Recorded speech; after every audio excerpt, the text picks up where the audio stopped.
We lost a hero, a titan, if you will, this past week. The first African American to lie in state as he should, Congressman John Lewis. I wanted to take this opportunity because I was going to write a column about this week, and it got changed up. I'm going to be writing about Joe Biden's VP pick, as it's supposed to come down most likely on Saturday.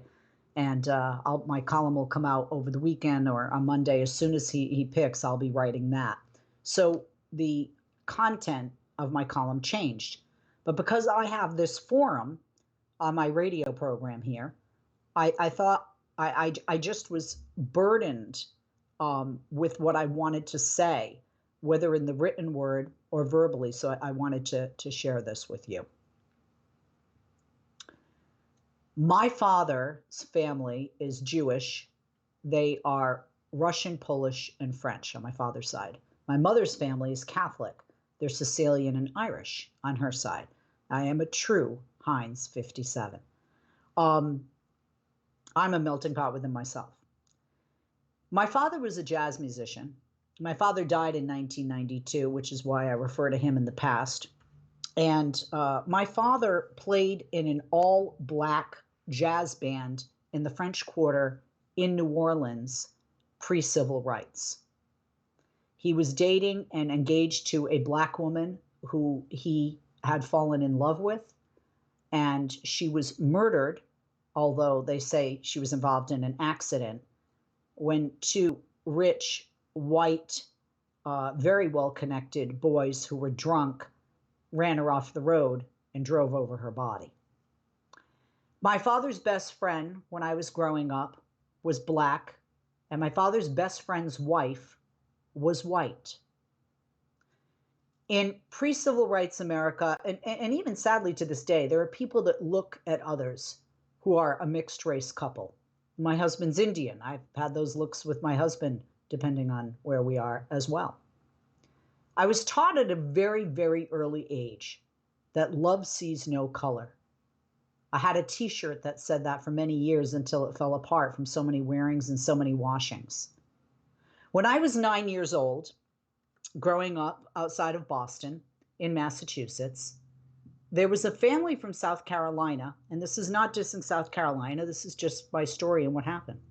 There was a family from South Carolina that moved in next door, and there was a boy named Andy who was a couple of years older than me, and he was kind of cute, and I thought, oh, cool, somebody new to play with.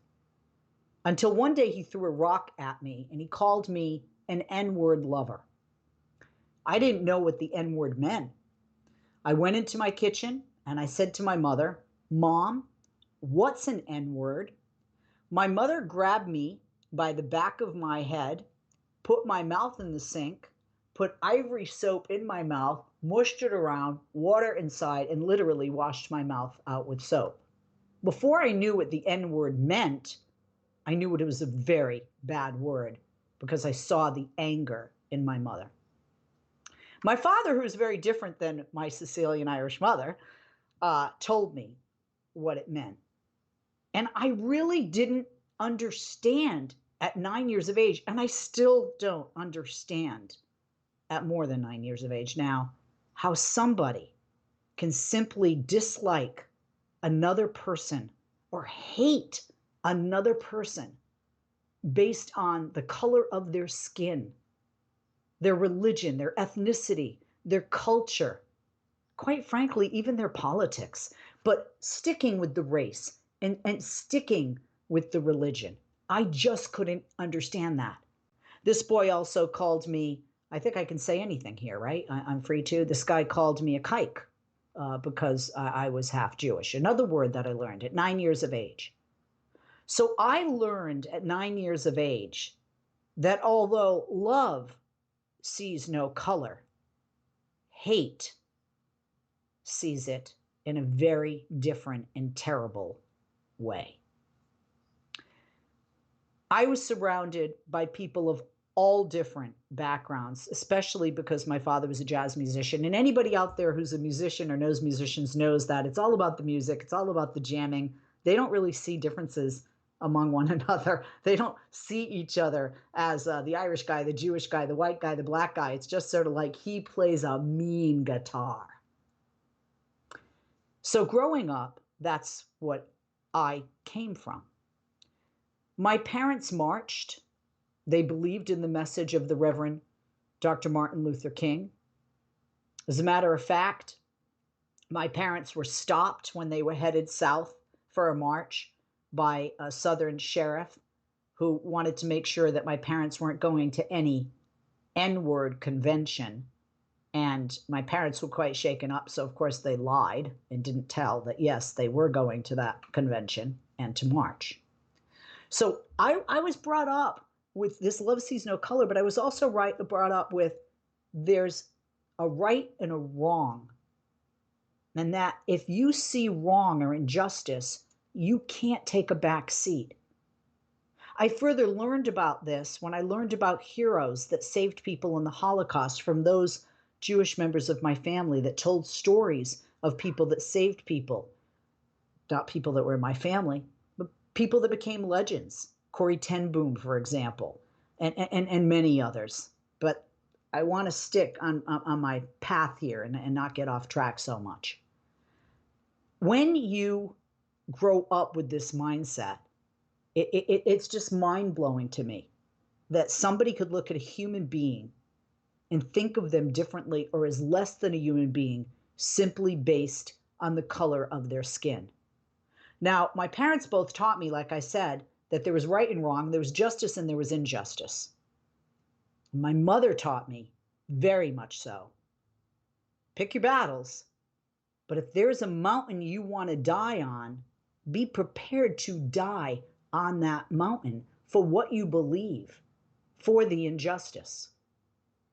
When I was 12 years old, my father and I were sitting and we were watching a TV show. I think it was Phil Donahue. And my father asked me during the commercial break what I thought about the show. And I said, I think it's awesome. I'd like to do that. And my father looked at me and goes, what do you mean you'd like to do that? How's a little girl from this little town in Massachusetts going to do that? Not that my father didn't love me and believe in me, but my dad was a dreamer. And I always thought, I'm going to be a doer. And I said, well, not necessarily that, a talk show host, which ironically I've become. I said, but I want to be somebody that makes a difference. And my father said to me, how can one person make a difference? And I said, Dad, Jesus Christ made a difference. Dad, Moses made a difference. Dad, just look at Gandhi. There are so many people that made a difference. So he said, you want to be Jesus Christ, Moses, or Gandhi? I said, no, but I want to make a difference. John Lewis is one person who made a difference. John Lewis, at 18 years of age, when he met Dr. Martin Luther King Jr., Dr. Martin Luther King, the Reverend Dr. Martin Luther King Jr., said to him when he was 18, you want to go to a white college. And he said, yes. And you want to fight for this. This is the mountain you're willing to die on. And he said, yes. He goes, they're going to bomb your house. They're going to burn it. They're going to try and kill your family. They're going to beat you and try and kill you. Are you sure? And John Lewis said, yes. And John Lewis in Selma, Alabama, walking over that bridge on that bloody Sunday, looked down the barrel of guns and bats and faces of white, angry law enforcement, and he walked peacefully toward those people, knowing that he could die and he was willing to die. That was a mountain he was willing to die on. He was willing to die on the mountain so that everyone could vote, willing to die on the mountain so that everyone could have an education, willing to die on the mountain so that everyone be treated equally. And I want to tell you more if you don't know this. John Lewis, against many in his community, the African American community, stood up for the LGBTQ community because he said, I've been down this road before. I've seen this oppression.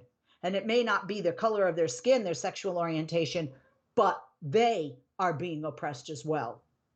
John Lewis is an example of something and someone I hope that when I die, I can say I was a tiny piece of. I met him last year in Washington, D.C. at a supermarket. He allowed me to give him a hug. He was a true gentleman. He was gracious. He was kind. And I could see that fight and that wisdom in his eyes. The power of one person is amazing when they're brave and when they choose their battles, like my mother told me, and they pick that mountain to die on.